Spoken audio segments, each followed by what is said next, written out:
I think that Brock needs to take over this team next year. He talked about in the Super Bowl wanting to win for Trent and Kittle and Debo and win for those guys and prove to those guys that he belonged. He's got to stop that now. It's his team. I want to win it for me. I want those guys to want to win it for me. I need him to step up and take over. And I hope that he does. And maybe the fact that he went on this run and he stayed healthy and they got to a Super Bowl will empower him and give him the confidence he needs to do that. But he's already a captain. Like, it's got to be 13's team next year. Yeah, and I totally agree with that. I think he's earned it. And I think that goes further. I retweeted Rich Madrid, who's a X's and O's guru, and he was sort of explaining, which a lot of people know but don't really understand, about how Kyle Shanahan doesn't let his quarterbacks call audibles and adjust protections. That's on the center. I mean, they don't call audibles, but they adjust protections, the center.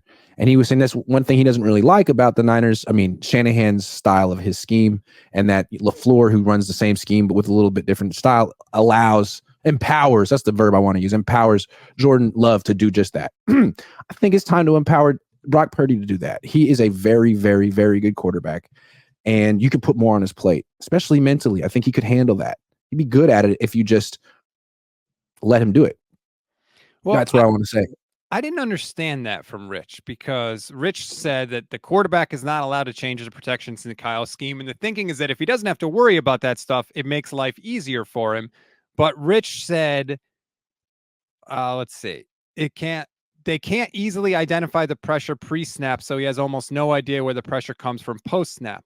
Well, that's sort of Rich's commentary. I would say focus more on the first tweet, because that's more of just information and facts. Yeah. Okay. Because I don't understand, like, even if Brock could change the protections, he's still allowed to read the defense pre-snap. So I was asking Rich for clarification on that. I just think Brock should be in charge. Like, take that off of Brendel. Put it on Brock. Like, if Jordan Love is trusted to do that stuff in Green Bay, then you should definitely be trusting Brock. And I think one of the reasons that Kyle doesn't, or hasn't in the past, is he likes his quarterbacks to be somewhat replaceable.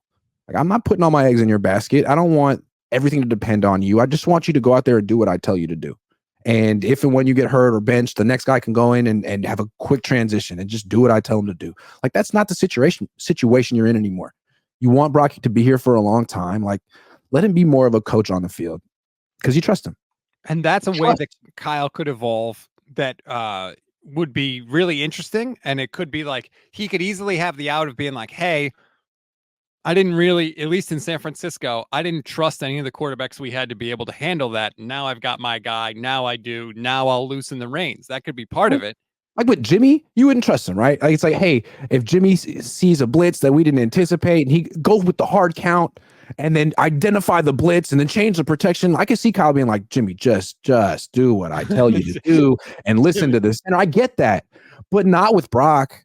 He's proven it over multiple seasons. He's one of the more cerebral quarterbacks in the league. Let him take over pre-snap, because you have to have a solution for what happened in the Super Bowl. Whatever the system was, it didn't work. Picking up blitzes consistently, it didn't work. And I mean, it was on Brendel and Kyle. So change that and let Brock be more in charge. He's earned it. You know, I remember a long time, years ago, Steve Young was talking about a conversation he had with Kyle Shanahan. And Steve was talking about how he was blown away by Kyle's system and how he loved it and how he wanted to play in it. But Steve said he asked Kyle, what happens against the blitz? And Kyle's response was, it works against the blitz. And Steve was like, wow, that's amazing. But I also remember JT O'Sullivan. Right. I remember JT O'Sullivan, pointing out that the Niners do this weird thing that when there's a blitz, they don't throw to replace the blitz. They don't throw to the receiver that's going to the space. That's what Bill Walsh coached. Yes. And that is a weird thing. I would love for Kyle to be asked about that, number one, or Brock. I would love to ask Brock about that too. Like, what's the philosophy there? And I would love for Kyle to be asked, like, why don't you let your quarterbacks change the protections? And would you consider changing that? Yes. And that's the kind of question, like, if I asked it, he'd probably give a really snarky non-answer. But if he gets mad, but if Brandon Marshall asked it or Chris Sims asked it, he'd get a real long answer. So we'll see. It kind of depends on who's doing the asking for Kyle. Yep. If you ask it, he gets real snarky. He gets real. And I try really hard to be like, hey, I'm not saying that I know more than you. I'm just asking a question that a football person would ask. It's hard. You're not a football person to Kyle, though. No, I'm not. Yeah. One more thing before we go. Alberto Soto says, do you guys think Detroit will match the offer for Brock Wright? Will he be a 49er? Because that will be a huge addition to our tight end room. So they have a restricted free agent offer to Brock Wright. The Lions had up until today to decide if they were going to match it. If they choose not to match it, the Niners don't have to give the Lions anything. There's no compensation because of the tender they put on Brock Wright. So we'll know by the end of the day, I would imagine, if Brock Wright is going to be a 49er. I don't know if it's a huge addition to the tight end room. He's a backup tight end. It doesn't really catch a lot of passes. But, great. They need backup tight ends, and Cam Latu ain't it. I'll tell you that. My question is why they wanted him more than Charlie Warner. It's the same deal. 3 years, $12 million. They could have gave that to Warner. Maybe Warner didn't want to be here. Maybe Warner's from Georgia, I believe. He went to Georgia, so, he went back to Georgia. Maybe he's like, you know what, guys, you don't use me. I don't want to be here. Enjoy Santa Clara. I'm out. And then there's like, oh, that's too bad.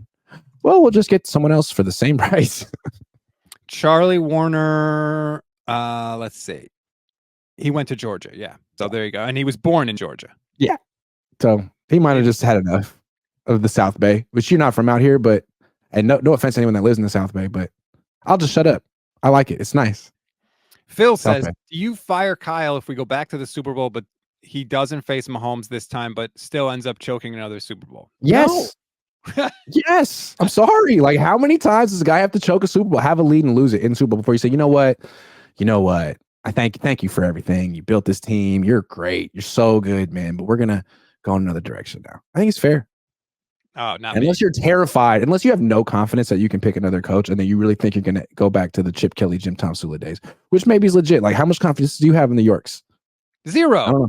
Yeah, that's fair. Pick a coach, zero. But also, that's just so. It's like, I don't know, it's depressing to think that it's almost like Stockholm syndrome. It's like, well, it's the best we can do. All right, let's enjoy it and take heart in the small victories.